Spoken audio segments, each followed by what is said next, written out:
Good morning. So I'm so happy to be here with you again as we bring you the Fred Kavli keynote lecture today by slime mold researcher Audrey Dussutour. Now, the Kavli Foundation, which is sponsoring this, our founder, Fred Kavli, was really a role model for pushing boundaries. As a 14-year-old in occupied Norway, he worked during the war with his older brother, Aslak, to use invention to go beyond the boundary of war rations, as they created and sold a machine to fabricate these fuel briquettes out of plentiful wood chips. And then, as custom dictates, when the family farm was given to his older brother, Fred moved beyond the boundary of Norway and immigrated to the United States. Then going beyond self-limiting boundaries, he advertised when he got to California in the LA Times, engineer seeking backing to start own business. Needless to say, he was successful. Now, at age 78, Fred reminisced about the times and the vast beauty of the Norwegian fjords where he grew up, where his mind continued to push beyond. He said, "I used to ski across the vast white expanses of a quiet and lonely mountaintop. At times, the heaven would be aflame with the northern lights, shifting and dancing across the sky and down to the white-clad peaks. In the stillness and the solitude, I pondered the mysteries of the universe, the planet, nature, and of man, and I'm still pondering." Now, to that purpose, Fred Kavli created the Kavli Foundation to advance science for the benefit of humanity, to promote public understanding of scientific research, and to support scientists in their work. Now, Fred focused our scientific support on investigations of the smallest, the largest, the most complex, at the very critical boundaries of science. Now, the Foundation's mission is implemented through an international program of international endowed research institutes, symposia, other initiatives in the fields of nanoscience, neuroscience, and astrophysics and cosmology. And it's also a founding partner, along with Norway, of the $1 Million Kavli Prizes, which recognize scientists for their seminal work in advances in astrophysics, nanoscience, and neuroscience to promote public understanding of scientists and their work. Now, my colleague Brooke Smith and I are here at Ecsite to support the critical role that all of you play in connecting science and society, and we are so grateful to all of you. Now, we're also here to blur the boundary between science and engagement by sponsoring lectures by scientists who have a passion for engagement. And Audrey Dussutour is a wonderful example, with her passion pushing the boundaries of understanding. She's a researcher at the Research Center on Animal Cognition at Toulouse University in France. And Audrey's most recent work focuses on slime molds and what they can teach us about the underlying mechanism of our learning abilities. She investigates molds that are able to learn and share knowledge without the help of a brain. Now, Audrey is a tireless advocate of science engagement and has been lecturing in schools, prisons, and retirement homes, and she's currently working on a movie about slime molds. And she's also working with space researchers to send slime molds off into space. So I ask you to please welcome the Fred Kavli lecturer, Audrey Dussutour, to the Ecsite stage.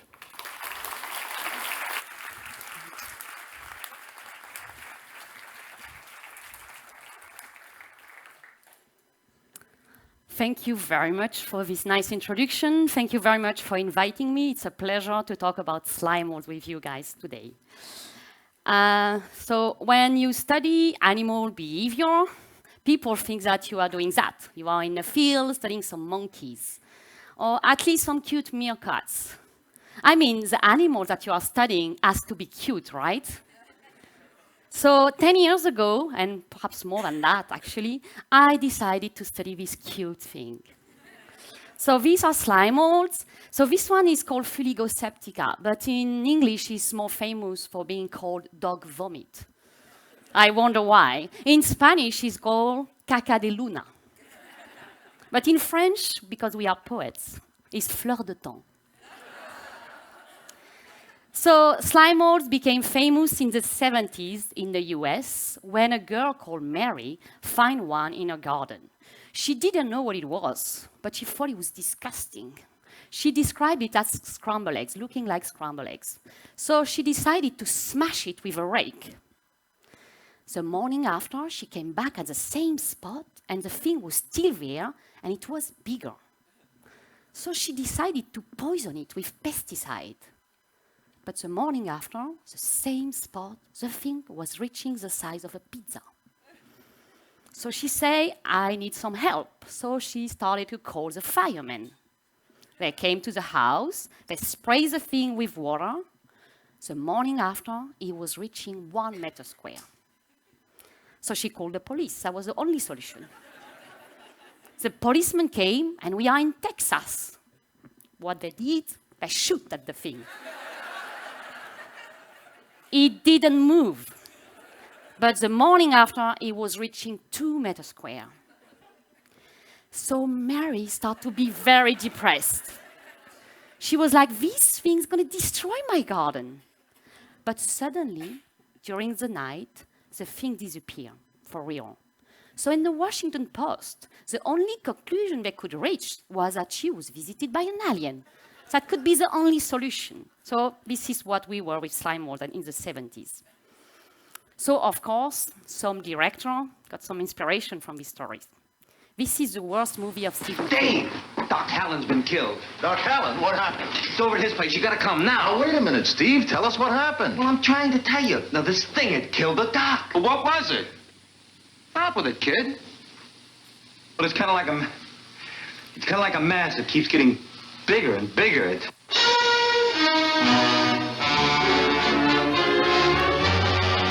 Every one of you watching this screen, look out.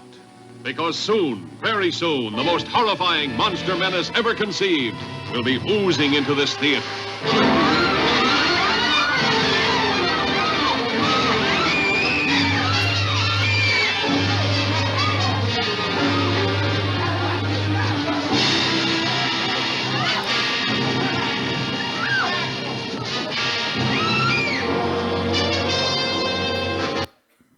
Scary, right? So what are these slime molds that creeps in your garden? Sorry.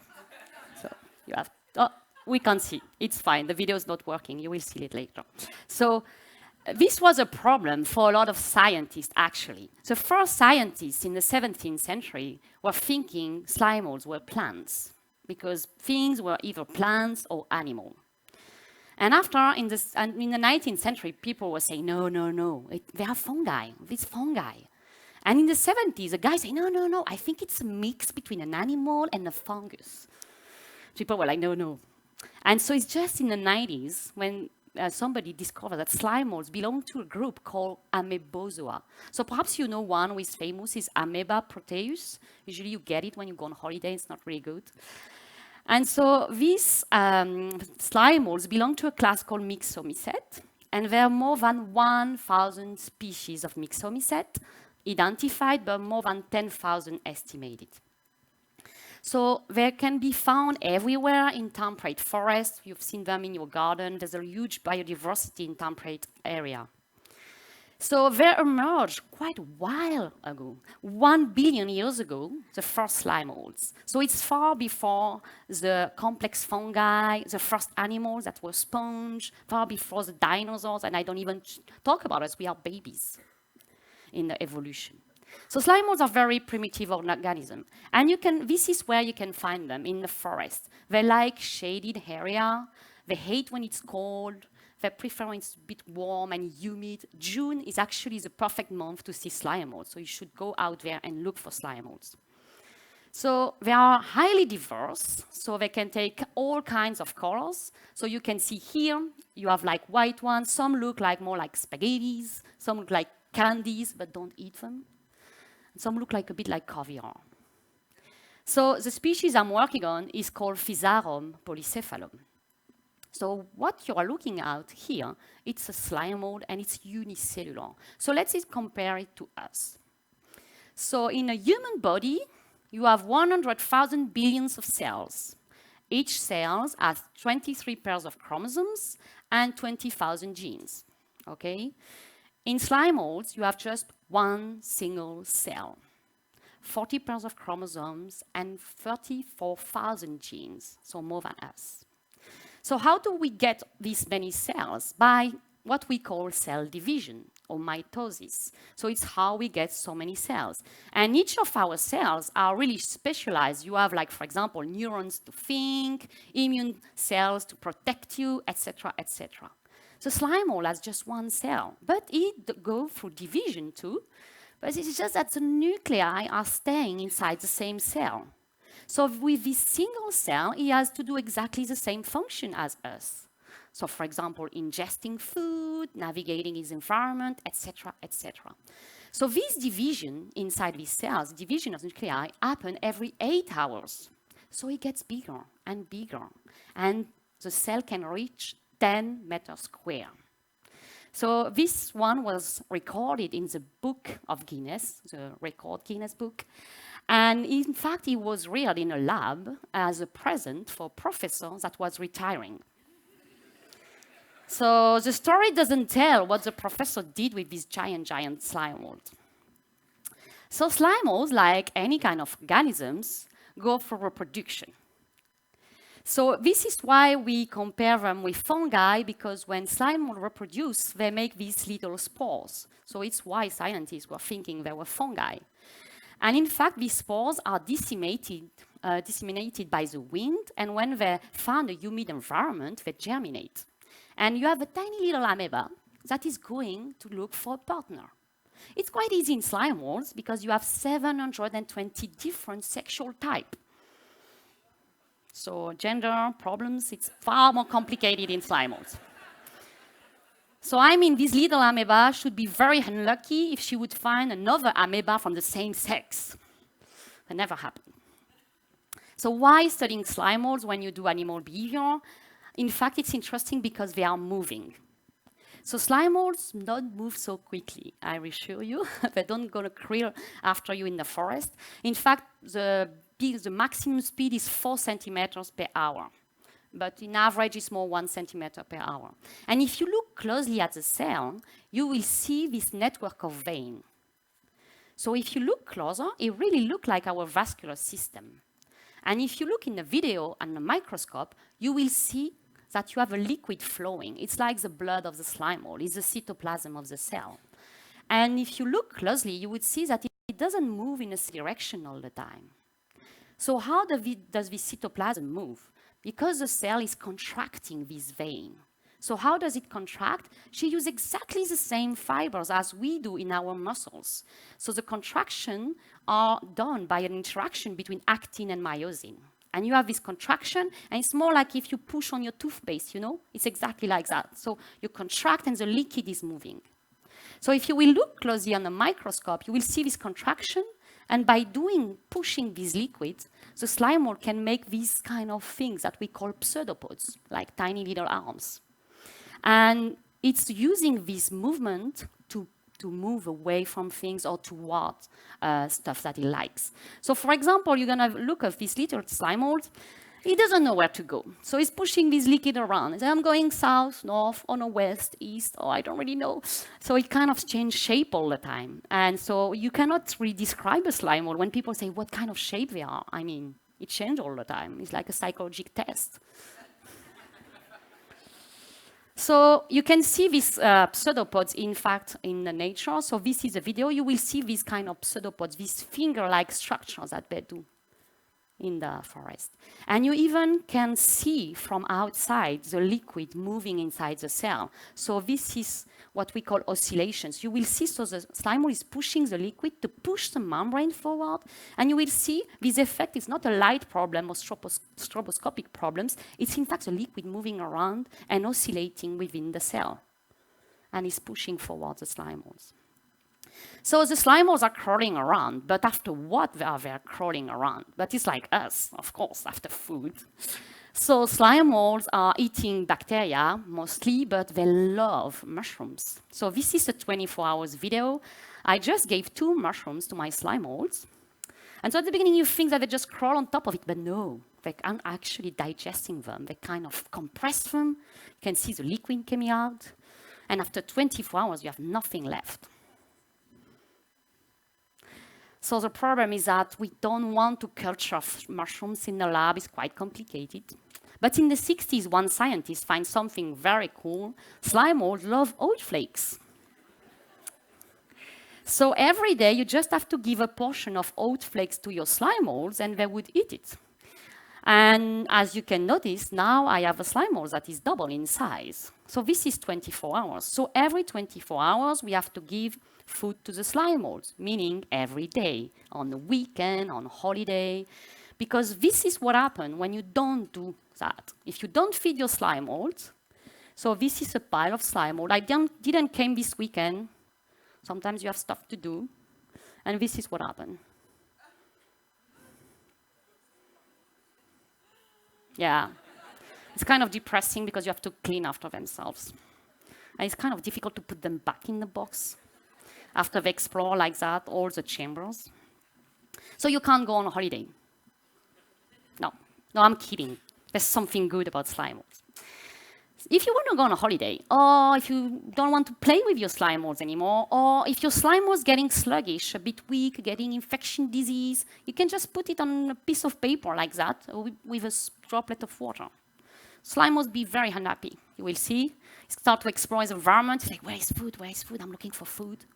So he's going around, start to panic because things getting dry.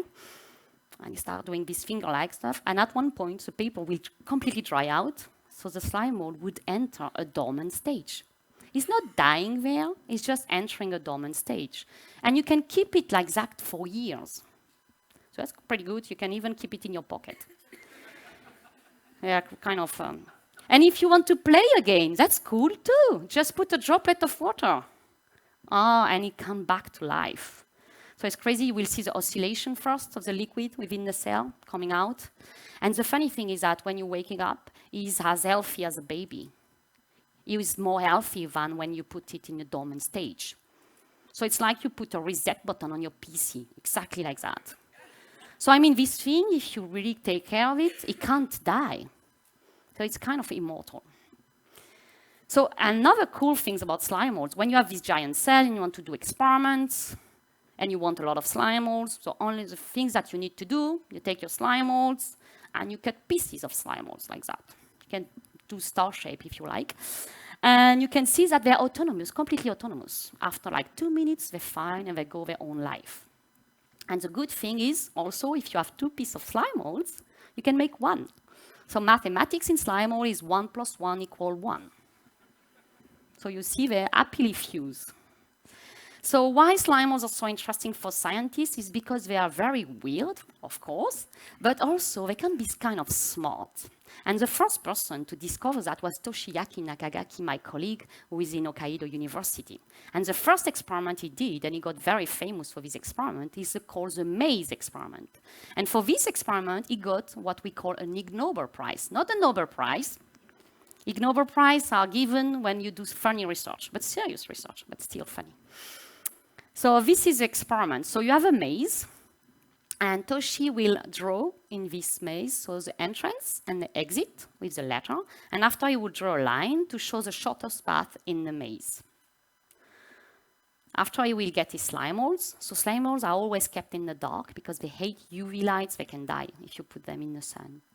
So he takes his slime molds, and as we've seen before, he cut little pieces of slime mold, it's fine, slime molds are happy. He put them in the maze, and after they're in the maze, of course, the slime mold is going to start to explore their environment and find their friends and fuse again. And you just have one giant slime mold in the maze. And after, what Toshi did was to put some oat flakes at the entrance and at the exit of the maze, their favorite food. Everybody using Quaker.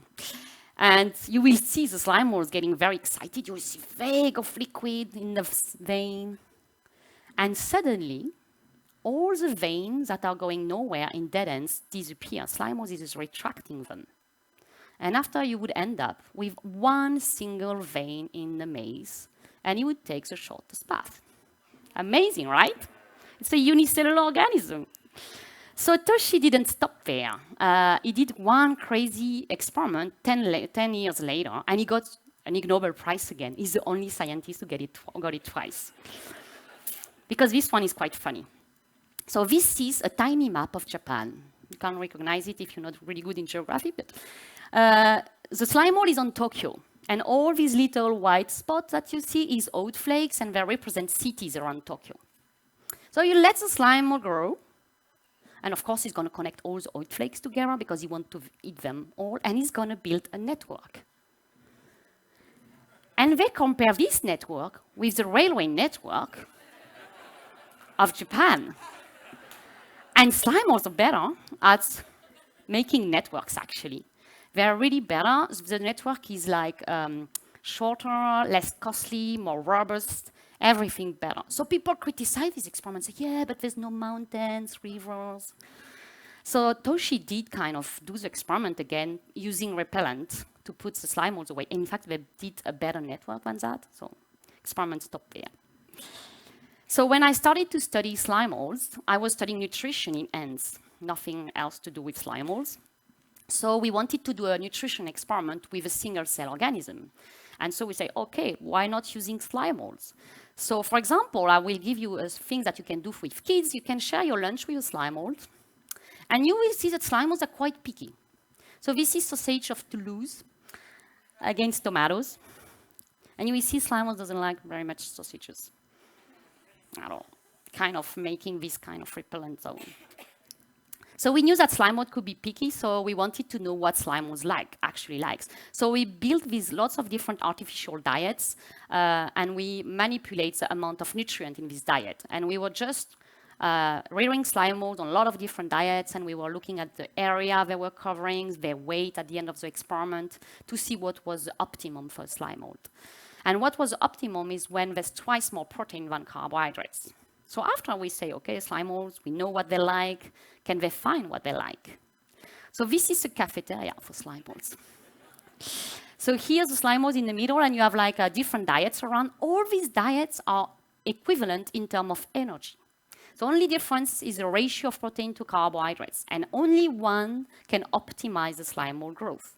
And you will see that the slime mold goes straight away directly to this food. So it's better than us than to regulate its own diet. So, but for now, I will show you just one slime mold, and I've shown in you that we were cutting into pieces, but it's still the same, they are clones. So I decided to get more slime molds in the lab from the same species, but just different individual. And I noticed straight away, they're quite different from each other. Even if they're single-cell organisms, if you take two, one, for example, from the United States and one from Australia, they're not at all the same. So I started, and so the first thing I noticed, so at that time I had only one slime mold, he was from Australia, and he was very quiet, happy slime molds, and I ordered one from the US. And at that time, I was feeding my nice Australian slime mold with organic oat flakes. The American didn't like it at all. He preferred to kind of go away from the box than eating the organic oats. So only thing we can give the American slime mold is Quaker oat. And sometimes it was even growing better in the bin than if we were giving organic food to the slime mold. So at this time, I was like, okay, I'm going to try to collect a lot of different slime molds, and I'm going to show you a very funny experiment. So I'm going to show you a Japanese slime mold and an Australian slime mold. And you will see straight away the difference. So you can see that the Australian slime mold, as I say, is very quiet. You know, this one already explored half of this box that is already just trying. So we had a very, very speedy slime mold, the Japanese one. And when we did our experiment, we also noticed that the Australian slime molds really like to be with his friends, while the Japanese not so much. So in fact, our Australian slime mold is the cute one of the group. But we wanted to see if they have the same abilities. So we made this simple experiment to test a trade-off that is very famous in psychology, the trade-off between speed versus accuracy. You know when you have to pick an option between two. If you don't think very long, sometimes you get it wrong. But if you start to think, perhaps you get it right. So we wanted to test that. So this is a very simple experiment. The slime molds have two options. One is better than the other one. And you will see what happens. So the Japanese slime mold is there, the Austrian slime mold is there. So you will see that the Japanese slime mold is very quick at deciding, but of course he goes to the wrong option. While the Austrian slime mold takes its time, but he always finds a good solution. So sometimes it's better to be slow than being very quick to respond. So all these experiments are showing you that the abilities, the extent of the abilities of slime molds, but still, they can just be stimulus-response kind of behavior. So we wanted to go a bit further. Can slime mold learn if they don't have a brain? So most of the people would say, oh no, you need a brain to learn something. You need neurons, at least. So I was like, I was not convinced, because my slime mold seems pretty smart. So I tried to test the slime mold on a very simple learning paradigm, which is called habituation. So we'll go through this paradigm so you better understand what it is. So for example, you enter a conference room, and it smells like rotten egg. You will notice, of course, you'll be like, oh, it smells bad. But if you stay in this room because you have to listen to a conference, you will say, that's not so bad. You habituate to the odor. So the habituation is a decrease of a response if you stimulate it many times. But habituation has to be specific. If in the same conference room now, suddenly there's a methane gas smell, you will notice it straight away. You're not habituated to all bad odor, just the ones that you have been stimulated repetitively with. If now you go out of this conference room to go to a gala, for example, for a while, and you come back to listen to another conference, you say, it smells like rotten egg, I completely forgot. This is what we call recovery. So habituation is like has to be specific, and you have to recover. And the last criteria is the stronger the smell, the longer is the habituation. And sometimes you won't habituate. So we wanted to test this learning paradigm in slime molds. So we did this very simple experiment. You have the slime molds here, and so the first one is day 1, day 2, day 3, day 4, day 5, and they have to cross the bridge to find a food source, okay? And on the bridge, we put some things that they really hate. This is salt. So we just put some salt on the bridge. And you will see that the first day is like, ooh, and it would get better. Look at the videos. So the first day the slime mold encounters the salt, is not at all happy. He's trying to avoid it by going on the side. But you can see with the day, it's exactly the same bridge. But now the cell doesn't bother them anymore. And on the last day, they're completely habituated to the salt, and they in fact cross as rapidly as if there was no salt on the bridge. So we show that we have this decrease of response, but we have to fulfill the criteria. So we took a slime mold that was habituated to salt. He likes the salt now. And we proposed him something else. We use quinine. Quinine is a bitter substance that you find in Schweppes, for example. And the slime molds didn't like it at all. It's like, ah. So it was specific. Our habituation was specific. And we tested for recovery. So we let the slime mold rest for 2 days, and we tested again with salt. And he says, salt, I don't like it anymore. So he was able to recover. We also tested intensity, and the funny thing with intensity is to test intensity, you just have to increase the concentration of salt in the bridge. But the slime mold, when you increase too much the concentration, is like, oh no, I'm not playing anymore. And he was going out of the dish, so we don't have videos. So the funny thing about slime mold is that it was the first evidence of a learning paradigm proven in a unicellular organism by following the criteria that are like in neuroscience. So, but the thing that we can do that you cannot do with humans is that you can make them fuse. I show you that. So we were wondering, if I train a slime mold to like salt, can I make it fuse with another one and see if they can share this knowledge? You know, it's like if you shake the hand of a very smart person and you just swallow all his knowledge. It would be cool. So this is what it is. So you have an habituated slime mold and a naive one. So this is how they react. So an habituated one crosses very quickly because he knows about the salt, and the other one doesn't know, so he doesn't like it. And after we let them fuse. So we allow them to fuse, and we waited for the network to be connected between the two slime molds, and after, with a little scalpel, we just cut in between, and we tested them separately. So this is what happened. 2 hours of fusion only. So this is what happened. They share the knowledge, wow. And actually it works with 3, 4, 5 slime molds. You need just one in the group that knows, and everybody knows at the end. So we were wondering, how can they memorize this habituation? Because we don't have neurons, so we have to think about something else. So we decided to look inside. So if you look inside a slime mold in the vein, for example, you see lots of things moving around. In fact, you see nuclei, mitochondria, lipidic droplets, all these kind of organisms you usually find in a cell. We were like, okay, we're gonna just take this liquid and see what's inside. So we had to kill slime mold, sorry, and to dose what was inside. And what we saw was like, in fact, our slime molds that were habituated to salt were completely salty. They swallow a lot of salt. All the salt that there was on the bridge was now inside the slime mold. So we're like, okay, perhaps the memory, actually, it's a substance itself. And we were able to correlate the amount of salt in the slime mold and the performance in habituation. So there was a nice correlation. But it's still correlation, it's not causality. So what we did next was to, in fact, inject directly the salt in naive slime molds.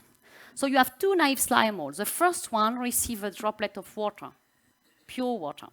And this one receives a droplet of salt. So it's what we call a topic injection. So the droplet's going to be swallowed by the slime mold straight away.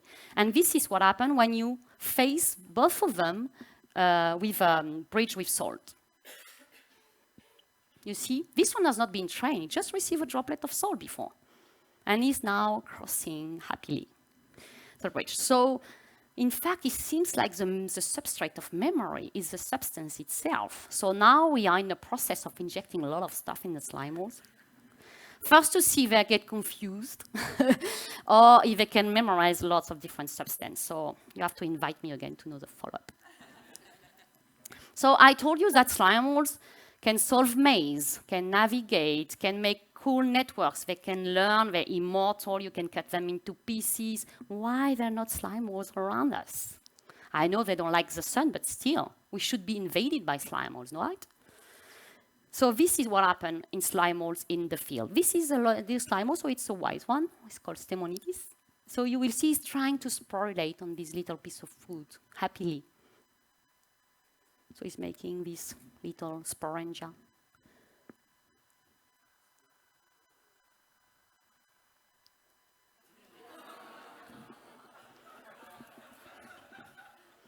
Yeah, slime molds have predators.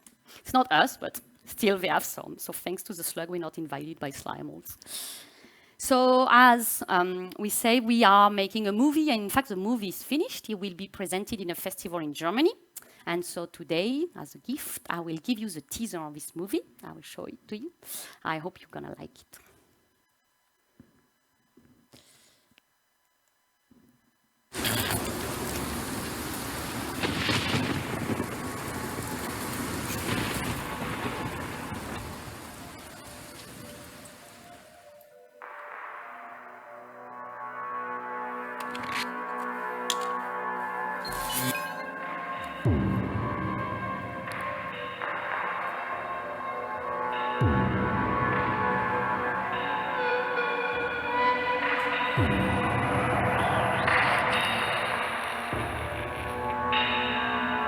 It has a single cell.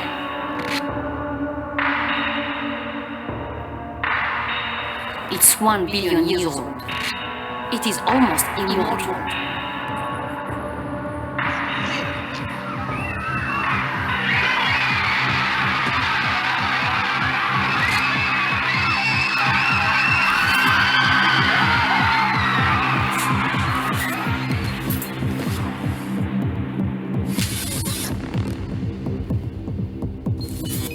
Its real name is Physarum polycephalum.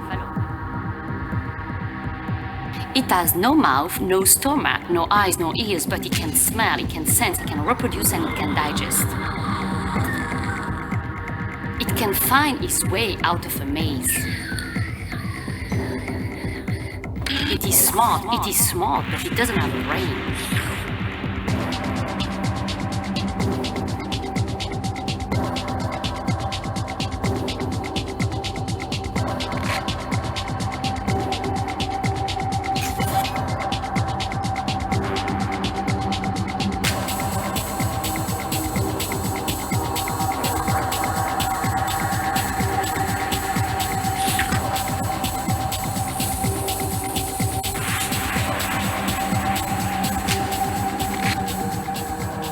This is a blob, a genius without a brain.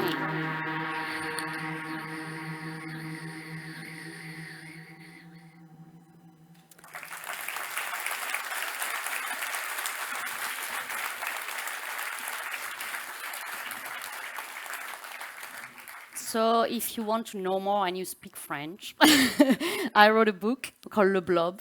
And in fact, kids really love it. I didn't write it for the kids at the beginning, but it seems like my biggest fan are teenagers. So for them, I made a tutorial, so how to rear slime molds. Because I was receiving thousands of emails. I want one, how can I rear my slime mold? So I did a tutorial. So you know everything, how to rear it in the lab, how to put it in a dormant stage, very important for parents. And so in this book, I talk a lot about slime molds, but I also talk about research, what difficulty you have when you're a researcher in terms of getting money, for example, to fund your research, or getting time to do like family stuff. So this is a bit, it's also a book to promote like what we call fundamental research, you know, like difference between applied research and fundamental research. It's very important to study very weird things because we can make amazing discoveries by looking at things that people don't look at, actually. So I really hope you like slime molds now, and I thank you for your attention.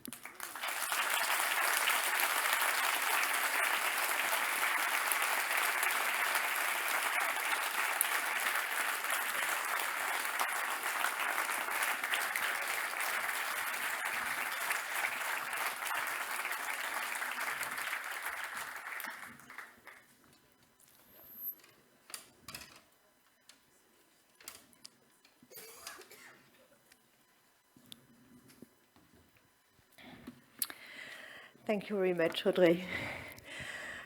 That's maybe because the name of Audrey Dussutour is difficult to pronounce for one who is not French, that I am the one to thank you on behalf of all of us for your wonderful presentation, Audrey. I was really fascinated by the blog before, but now I'm totally in love with it. When we had to choose the speaker of this year on the theme pushing boundaries, we, the members of the ACPC, were immediately excited by the idea of representing the blob through you, Audrey. What a splendid living organism this Fusarium polycephalum is, which is not afraid to go into the unknown, thanks to all its skills to move, to analyze, and to transmit. This organism, which is neither an animal nor a plant, but which is capable of learning, even though it has no brain, is a fine example for us, professionals in the spreading of science. Let us become a blob, to move widely off the beaten track, to transmit always and again and everywhere. These days of conferences here in Copenhagen are a good support for us to become blobs too, and for us to spread here and there, but of course without becoming yellow. For my part, I love the experiment on Tokyo's railway networks. And I would like to take the opportunity to ask you a first question, Audrey. I work at La Cité des Sciences et de l'Industrie in Paris, where it's not always easy to find your way around. So do you think it's possible that your blob could one day help our visitors find their way, Audrey? I'm pretty sure it would. Actually, we did the experiment with friends too. With the slime molds, and it works. And for example, to go from Toulouse to Paris, you don't have to go through Bordeaux if you follow the blob. It's actually pretty good. You save at least 1 hour. Okay. So yeah, I think we should ask the blob for networks usually. Thank you. So I will talk to my CEO maybe about it.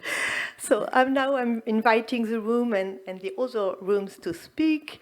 We have Julie Becker here in front of you, who will come in from time to time to share tweets with us, and Nelle van der Elst, who will take your questions, and if necessary, she will reformulate them.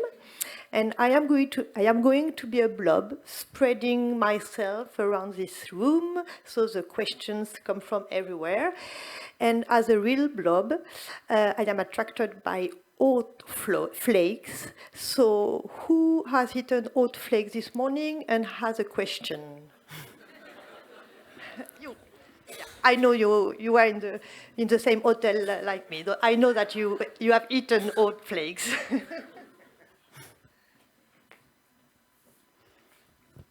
Audrey, if I were to repeat the experiment, how much time would I have to put to use until it would move like 10 centimeters or a certain distance? Because I suppose this was Speed up. speed up.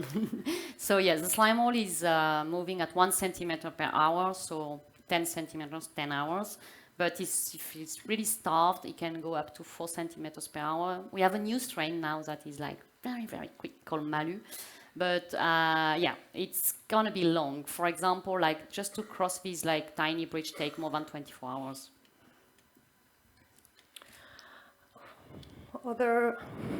Any questions? Yeah. Here? Hi, thank you. I really enjoyed the talk. I have two questions for you. One, do the blob interact with bacteria? Is there a microbiome in blobs? And the second thing, you told that they were immortal, but you mentioned that you killed them in a lab. How do you kill them? Yeah. In fact, they're kind of easy to kill. I say they're biologically immortal, so it means that if you take care of them and if you put them in dormant stage, quite often they're immortal. But if you put them in the fridge, they would die. If you try to put them in the sun, they would die. So it's quite easy to kill them. You can also put bleach, they would die. Regarding microbiota, you will find bacteria, you will find also yeast living in the membrane, because on top of the membrane, the slime mold is always secreting a mucus. And a lot of microorganisms are living in this mucus. So you will see bacteria, ciliates sometimes, and yeast. It's very difficult actually to clean a culture of slime molds from the microbiota. Blub, blub, blub, blub, blub, blub, blub, blub. So first, that was an amazing talk. It's wonderful to see such a pure experimental system. So many questions are arising in my mind. I was wondering, the salt experiment I thought was lovely and beautiful.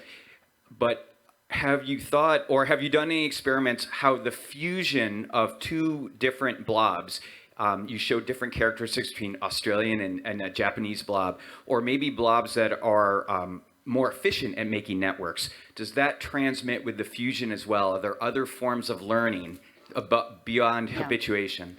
So something I forgot to tell is that slime molds can fuse only if they're genetically identical.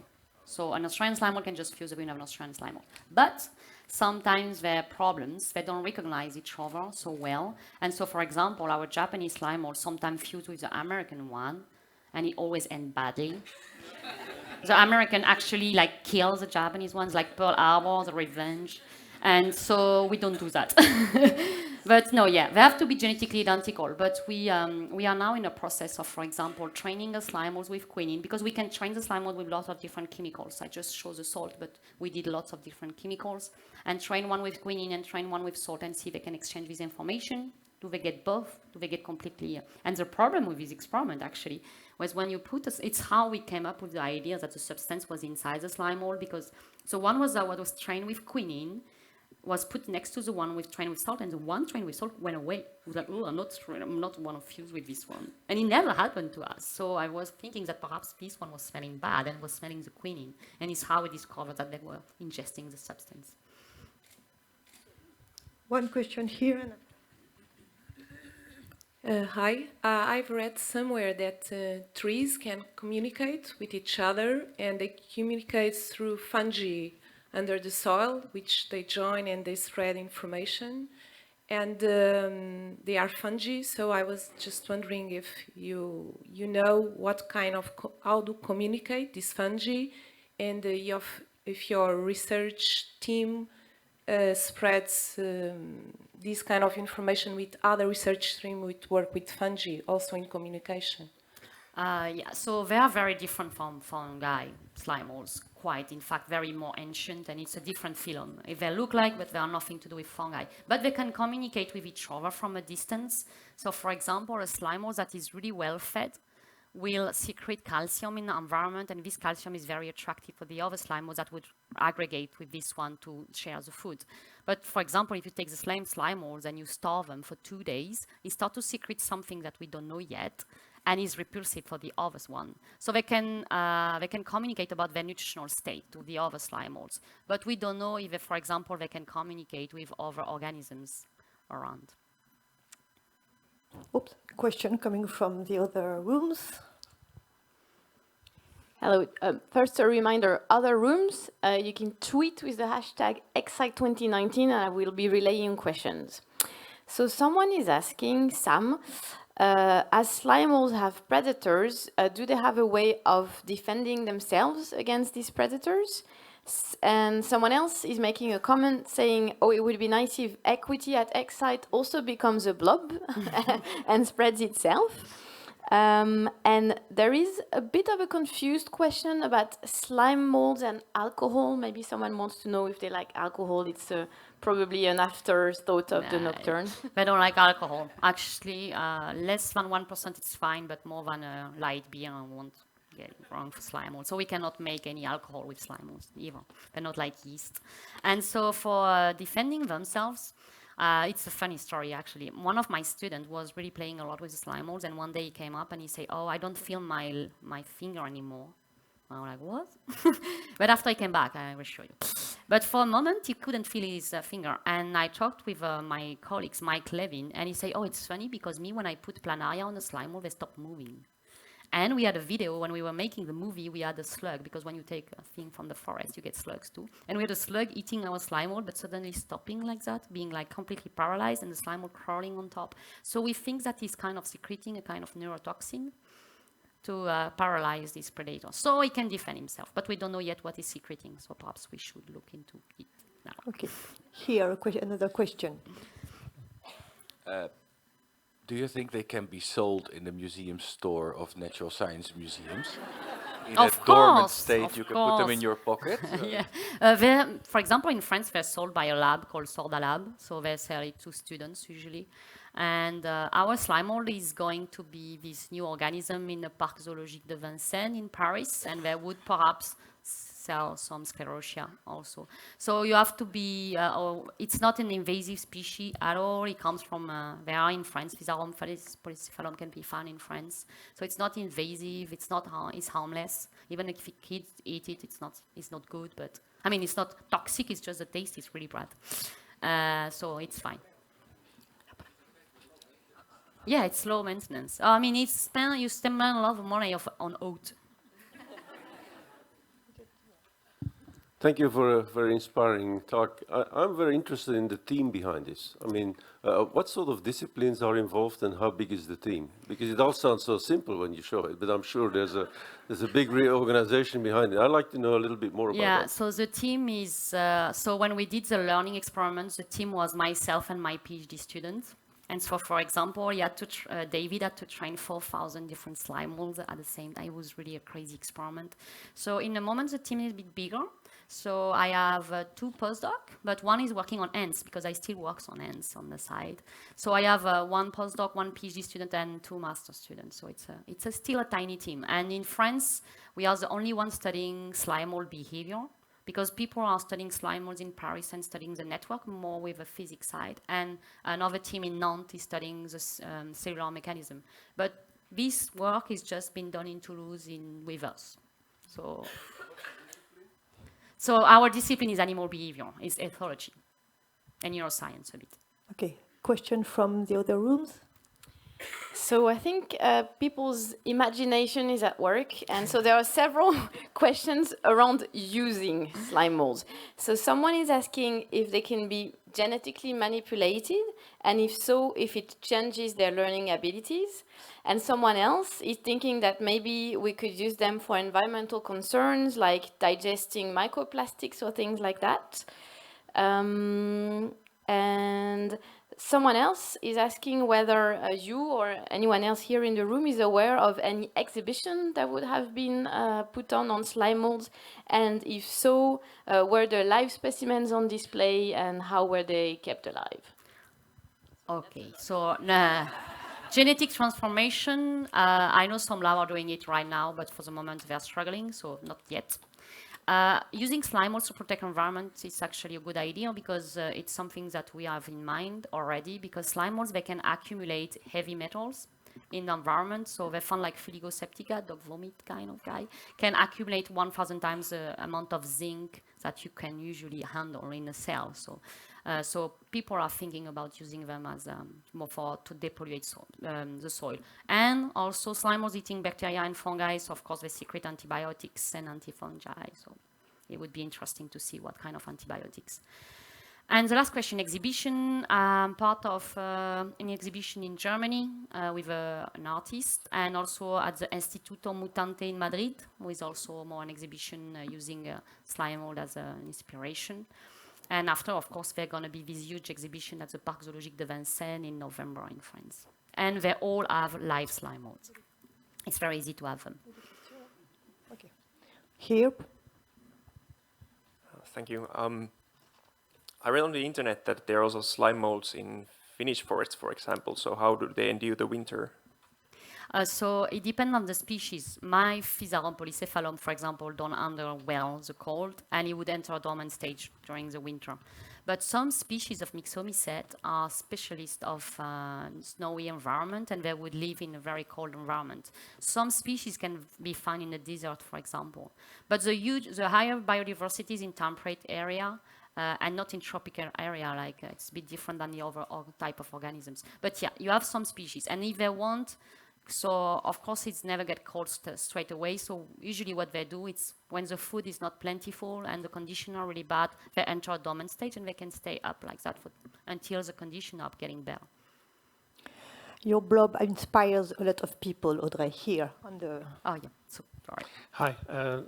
Does the activity is affected by the atmosphere, the humidity, the temperature, and for the experiment of the maze, did you or the researchers has tried to make it as a three-dimensional way, not only in one dimension or 2 dimensions? Yeah, a team in England, Andy Adamaski, did the experiment of Toshi using really actual mountains. So, and he found kind of same results. But you're right, humidity is playing a huge role, especially on the networks. You can see that the vein shape change with humidity. When it's very dry, they start to be really like kind of spaghetti-like.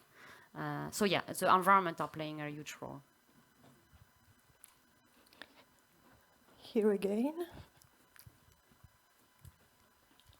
Thank you. I was quite fascinated by the delivery, so you really put a lot of effort in how you present the research which personally drives you. I would like to ask what, if I may, what are your personal motivation and what are your personal drivers for investing so much effort into writing the book, producing the film, which I'm sure takes a lot of time, which comes at the cost of doing research. So why do you do it? At the beginning, it was an accident. No, I published this paper about learning in slime molds, and I met a journalist in Paris, and she was so interested by the story I told her that she said, "You're going to write a book." And I'm like, "No, I don't know how to write." She said, "Yeah, it's going to be fine." And so when I was writing the book, I really enjoyed it, actually. Sharing, of course, my knowledge about slime mold, but also sharing what I'm doing on a regular basis, explaining how much you have to study to get a position, how difficult it is, the competition, publication, and all these difficulties. And when the book was released at the beginning, I thought that nobody would buy it, and I would stop there. But in fact, it was kind of popular among kids, so kids contacted me, and so you want to help them. And when you go to school, it's really nice to share because you will see the eyes of the kids like that, and it's very rewarding to share. And at the same time, I noticed that it's better, even for my research, if I spend time sharing, because if people understand what I'm doing, they would be more keen to invest in my research. And so I think it's good. It's true that, I don't know in other countries, but in France, when you share your science, it's not so good for your evaluation as a scientist because people prefer you spend time doing research. But at the same time, if you don't talk to the people, you cannot expect them to be involved in your research. So I think we should really need to go outside of the lab, talking to the people, explaining why it's important to work on the slime molds, because it's tax money that are paying me. So people are paying me, so they need to know what I'm doing with the money. And I have to explain that this type of research is important too. I think it's why, because most of the people say, oh my gosh, you're playing in your lab. No, it's important. We can discover, make amazing discoveries on slime molds. Okay, question or comments from... Okay. I wanted to ask you a philosophical question. You said you make the claim that the slime molds are knowing and learning. Do you find that neuroscientists get upset about that? Yeah, of course. No, they don't get so upset, actually. I got a lot of email on that they were very interested, and I actually sent a lot of slime molds to neuroscientists because they wanted to look into cellular mechanism. So, for example, David Glansman, who did aplysia, who's working on aplysia, is very interested in this type of work. So we say habituation. When we say habituation, neuroscientists agree because we fulfill all the criteria that they listed. And none of the criteria is having a neuron. So we can, but we didn't, for example, prove any associative learning, for example, or complex learning. So for the moment, because we are fulfilling the criteria and we come with in the publication with a lot of replicates, and other teams have been replicating our experiment overseas in the US. So we are pretty confident with what we are demonstrating as learning. But it's a very simple form of learning. We don't learn but just learning to ignore something. So, and I think habituation is something that you will find in all kinds of organisms. You have to overcome what you don't like if you want to go forward. I mean, even a bacteria, when it's moving around, if it's stopped each time it finds something that it doesn't like, it won't move. So I think habituation, it's more a definition if habituation is a learning paradigm or it's not. So for the moment, habituation is called a learning form, but perhaps it's not. It's just a kind of adaptive behavior. Okay, thank you, Audrey. Thank you, everybody. Just after the coffee break, we have a conversation with Audrey again in the small stage. So if you have more and more questions, please come. Thank you. Thank you.